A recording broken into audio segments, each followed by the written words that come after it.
Praise Lord. परमेश्वर के नाम की महिमा हो। परमेश्वर ने मुझे ये सुंदर अवसर दिया, इसके लिए मैं परमेश्वर को कोटि कोटि धन्यवाद देती हूँ।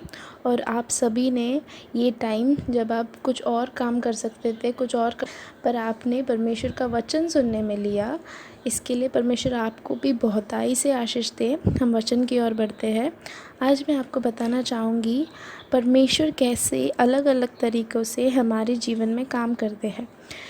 जैसे हम यिर्मयाह के पुस्तक में पढ़ सकते हैं कि परमेश्वर का प्लान्स और हमारा प्लान्स एक जैसे नहीं होते। परमेश्वर अलग अलग तरीक़ों से हमसे बात करते हैं, हमारे जीवन में काम करते हैं। हमें हमेशा लगता है कि उसके लाइफ में जैसे हुआ वैसे ही मेरे लाइफ में होगा। उसके लाइफ में गॉड ने ऐसे आशीष दिया तो मेरी लाइफ में भी ऐसे ये टाइम में आशीष देंगे। ऐसा नहीं होता है। हर इंसान के लाइफ में गॉड अलग अलग टाइम में अलग अलग तरीक़ों से काम करते हैं। अगर गॉड सबके जीवन में एक ही जैसे काम करते हो, एक ही टाइमिंग में काम करते हो, तो सबका जीवन एक ही जैसे होता है। आपका मेरा जीवन में कोई फ़र्क ही नहीं होता। इस वजह से जब दूसरे लोग खुशी मना रहे रहते हैं, कभी कभी हम काम कर रहे रहते हैं दूसरे, तो तभी हमें ये नहीं सोचना कि गॉड मेरे जीवन में क्यों ऐसा होता है, मुझे ही क्यों ऐसे बनाया, मेरे जीवन में क्यों कोई खुशी नहीं है। ऐसे हमें कभी नहीं सोचना चाहिए। जैसे कि बाइबल में लिखा है कि हमें अपने भाई बहन में, अपने brothers and sisters in Christ के ब्लेसिंग्स में हमें खुश रहना चाहिए। तो उनकी खुशी हमारी खुशी भी होनी चाहिए। हमें कभी भी उनसे जेलस फील नहीं होना चाहिए। हमें कभी भी उनसे जलन नहीं फील होना चाहिए। तो इस चीज़ को मैं आपको एक छोटी सी स्टोरी बता के ये मैसेज एंड करना चाहूँगी। एक लड़का था 10 साल का और उसका एक भाई भी था, और उसके पापा कुछ काम से राजस्थान जा रहे थे, और पापा ने उन दोनों से पूछा कि वापस आते मैं तुम्हारे लिए क्या गिफ्ट लाऊं। तो वो लड़के ने कहा कि मेरे लिए एक टेनिस बॉल लाना, और उसके भाई ने कहा कि मेरे लिए एक क्रिकेट बैट लाना, और पापा मान गए। और बच्चे बहुत ही खुश थे और पापा का इंतज़ार कर रहे थे। 2 हफ्ते बाद पापा घर पे आए और उनको अपना गिफ्ट दे दिया, और बच्चे बहुत ही खुशी से अपने गिफ्ट से जल्दी से खोल के खेलने भी लग गए। और पापा ने फिर अपने बैग से एक स्टैचू बाहर निकाला। वो एक औरत का स्टैचू था जिसके हाथ में एक मटका था। ना ही उन दोनों लड़कों को, ना ही मम्मी को वो बातें सुनने में कोई इंटरेस्ट था कि ये स्टैचू क्यों लाया है, पर पापा को इस चीज़ में बहुत ही इंटरेस्ट था, क्योंकि पापा को वो बहुत अच्छा लगा। और पापा इसके बारे में घर पे सबको बताने लगे, पर किसी ने कुछ ध्यान ही नहीं दिया। पर सबको एक बात समझा कि ये जो स्टैचू है, ये जो पुतला है, वो पापा के लिए बहुत ही कीमती है। और पापा पूरे घर में ये स्टैचू लेके घूमने लग गए। और लड़के ने पूछा कि पापा आप ये क्या कर रहे हो। तो पापा ने कहा कि मैं इसको रखने के लिए एक अच्छा जगह ढूंढ रहा हूँ। और फिर बहुत घर पे घूमने के बाद फाइनली उनको वो घर में एक अच्छा सा जगह मिला जहाँ पे वो ये पुतला रख सकते थे। और उन्होंने सबसे कह दिया कि कान खोल के सुन लो, देखो ये बहुत ही कीमती है और इसे संभालना सभी। और अगले दिन पापा मम्मी सब काम को चले गए और ये दोनों लड़के घर पे अकेले थे। घर पे अकेले होने के कारण ये लोग बहुत बोर हो रहे थे, तो ये लोग ने सोचा क्यों ना हम खेलें।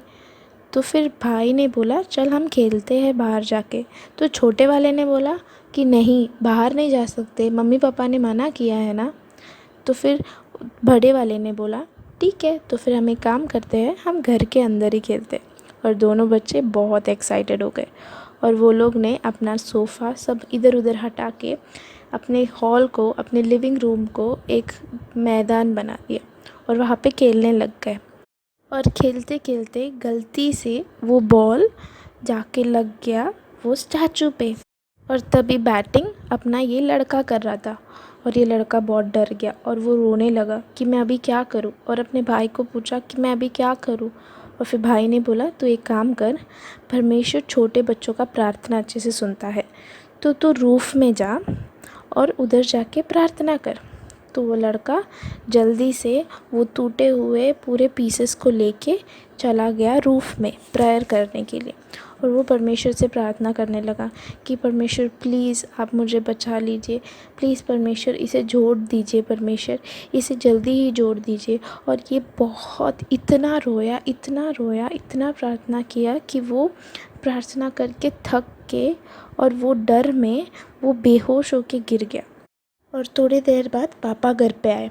पापा ने पूछा कि क्या हुआ, तेरा भाई किधर है? तो उस भाई ने सब बता दिया कि जो भी हुआ। और पापा बहुत गुस्से में थे। पापा ने एक छड़ी उठाई और रूफ़ की ओर चले। पर जैसे ही वो रूफ़ में पहुँचे, उन्होंने देखा कि उनका बेटा बेहोश होके पड़ा है। पापा ने जल्दी ही वो छड़ी को बाजू में फेंक के जल्दी भाग के अपने बेटे को उठाकर सीने से लगा दिया। और लड़का उठा और उठते ही अचानक से फिर से रोने लग गया और बोला पापा को कि पापा प्लीज़ मुझे माफ़ कर देना, मुझे मत मारना। और पापा ने बस उसे गले मिलाया और उससे कहा कि कोई बात नहीं बेटा। और ये बेटा शॉक हो गया कि पापा ने मुझे मारा नहीं, इतना कीमती मूर्ति मैंने तोड़ा और पापा ने मुझे मारा नहीं, बल्कि पापा ने मुझे माफ़ कर दिया। तभी उसको समझा कि यीशु मसीह ने उसके पापा का मन बदल दिया था। जब लड़का एक्सपेक्ट कर रहा था कि परमेश्वर वो मूर्ति को ठीक कर देगा, पर वो मूर्ति ठीक नहीं हुआ, वो पुतला ठीक नहीं हुआ, पर परमेश्वर ने उसे दूसरे तरीके से बचाया। वैसे ही हमारे जीवन में हम प्रेयर करते हैं कि गॉड इस चीज़ को ठीक कर दो, इस चीज़ को जोड़ दो आप वापस। पर कभी कभी परमेश्वर का प्लान अलग होता है। परमेश्वर चाहता है कि आपका या फिर सामने वाले का मन बदले। मोस्ट ऑफ़ द टाइम हमारे पास हमारे जीवन में आगे क्या चाहिए उसका एक ब्लूप्रिंट होता है, उसका पूरा हमने प्लान किया होता है। हमें वो नहीं देना होता है परमेश्वर को हमें अपने आप को देना होता है और परमेश्वर से अपने आप को समर्पित करके ये कहना है कि परमेश्वर आप जैसे चाहते हो वैसे ही मेरे जीवन में हो, आपके ही रास्ते पे मैं चलूँ। इस वचन से परमेश्वर आपको आशीष करे। Thank you.